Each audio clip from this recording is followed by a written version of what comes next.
There's going to be spoilers in this conversation. If you haven't watched it, don't listen to what I'm about to say.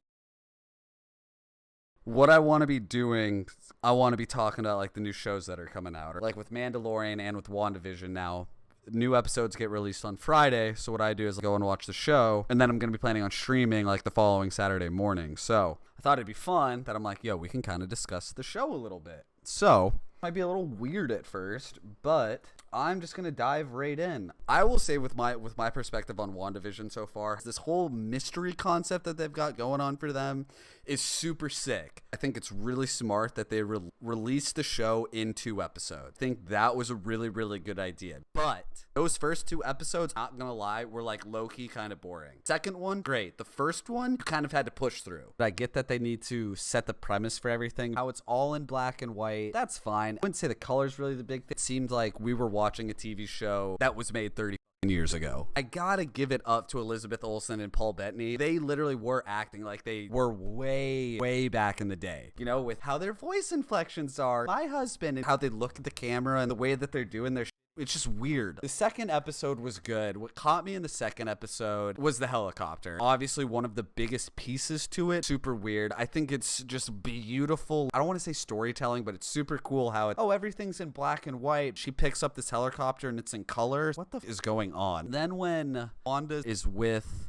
the house committee thing, that lady like dolled up and like, oh, you need to wow her, you need to be her friend, like that was kind of weird. You have to understand with Wanda, Scarlet Witch, this is one of the most powerful mutants that there is. Hands down. She can literally do anything. There is that one comic that she literally says, bye mutants. Because I don't know if you guys know this. Here it is. This is it. Yeah, no more mutants. Boom, they're all gone. Every single one. It's an interesting Marvel perspective because they haven't been able to call her Scarlet Witch due to all the licensing rights. But now since Marvel owns the X-Men, I wouldn't be surprised if we start seeing that more. And I know we're going to see this costume out of her, which I'm really excited for. But anyways, back to our conversation.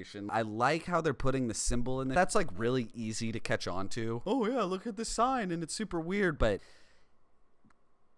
back to episode 3, that was on a different level. Pretty sure what they're going to be doing with this series is every single episode is like jumping a decade. Those first 2 episodes, it's like we were watching TV shows in the 50s or 60s, right? All in black and white. And then we go to episode 3 and it's like we just jumped 10 years to the 70s. It's like they're distorting reality in a sense. You know, this whole show is a mystery, so if they're jumping decade to decade, who's controlling this alternative reality? That's my question. Who's doing this? My first guess is it would be Wanda. She can do literally anything. Remember her like sitting there at the magic show twiddling her fingers in episode 3 when she's dealing with all like the pregnancy, everything spinning in her house. Crazy. That was probably one of my favorite things so far. Who's making this fake reality? Someone's obviously controlling it. There's been plenty of times where we're like watching something and then we rewind, right? And we're like, oh shit, what the fuck is that about?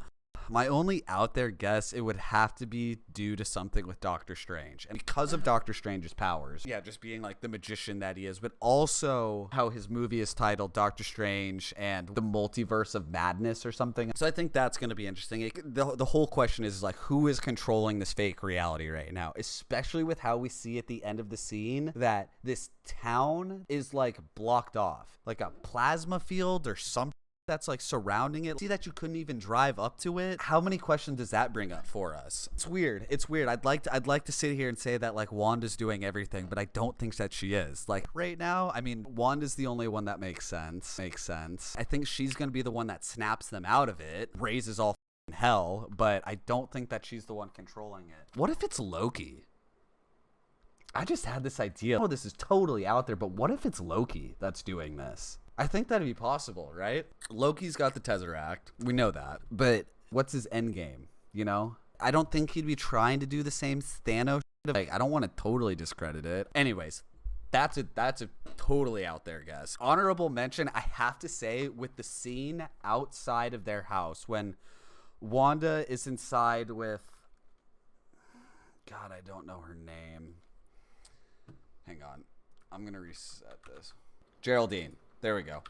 So when Geraldine is inside with Wanda, everything's going crazy. When they are inside and Wanda is going crazy, my jaw dropped to the freaking floor. Everything in her house is spinning, like just coming inside and out. And she is screaming at Geraldine. I thought she was going to make her literally like pop. I know that's not a Marvel thing to do. I literally thought she was going to make her explode. I was scared for that woman. But the honorable mention that I want to say is how Vision is outside. He's talking to the two neighbors. The guy cutting his hedges and the other woman, actress that I absolutely love because she's so weird and she's great. How they're outside and they're just going, something's weird about Geraldine. Well, what's weird about it? You guys seem like you're the ones in the clique. No, she doesn't have a residence here. That's really when you're like, what is going on? Why was that neighbor like cutting through the brick wall right there? Makes it seem like they're being controlled. At the same time, how they make the conscious effort to like tell Vision like she's not from here, something's weird's going on.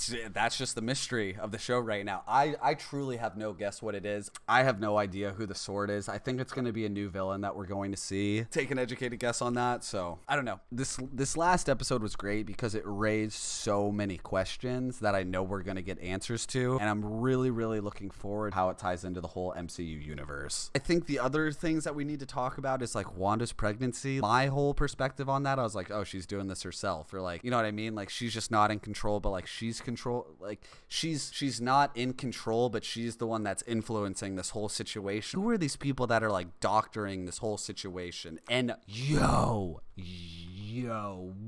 that scene where Wanda is talking to Geraldine and she goes, I had a brother. His name was Pedro. Oh, and Ultron killed him. And then she's like, what'd you say? What'd you say? I'm literally getting chills talking about that scene again. That was so good.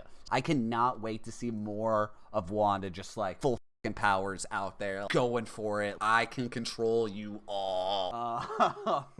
So I think to wrap up this conversation, I don't know if I want to say what I'm looking forward to or what I'm guessing more. With episode 4, I'm expecting that we're going to get more answers on Geraldine. They're going to show us more of her outside of like whatever this town is called, clearly being influenced by someone. Learn a little bit more of like, what is this mysterious group watching Wanda and Vision? What is their mission objective? Like continuing on with my idea that every episode is going to jump a decade. I think we're going to see more 80s themed stuff. So I think this episode we jump to color. I think we're going to see different furniture, maybe different music played, maybe different colors to give us more of an 80s vibe. And then I'm really interested to see what happens with the kids. It almost makes you wonder that those kids aren't even real. We didn't really touch on this too much. I'm just I have no idea. I wouldn't be surprised by the end of the show if they're just like non-existent. I'm not saying that they die. They're almost just an illusion. I think this whole like they're trying to get Wanda and Vision like into this place. Obviously want them to do something for them. I think it's going to be interesting. I think that lady from the first episode or the second episode that's like the homeowners association like head, she's going to be in the next episode. We're probably going to learn more about Geraldine from their perspective. The crazy neighbor I think she's going to provide a lot more insight, and I think she might actually be cooler with Wanda and like maybe learn her powers or whatever it may be. It's going to get weirder in the next episode. It's not going to answer more questions next episode. It's going to ask more questions and answer. So Geraldine, we're going to learn more about her. The setting's going to change. We're going to learn more about the kids. The kids are either going to grow up or they're just going to like disappear. We're going to learn more about the town setting. And then I think the neighbor is going to be very interesting to learn about. So that's my thought. That was a lot of fun. I don't really have anything much to add. If you've been sitting here in chat and been listening to this and you find it interesting, let me know. If this has been boring, feel free to also let me know. Yeah, that was a lot of fun. Yeah, I'm going to be doing these every Saturday while we have a new show. And thank goodness we've got just so much Marvel content coming out this year. I'm really excited. I appreciate the out of y'all. See you next time.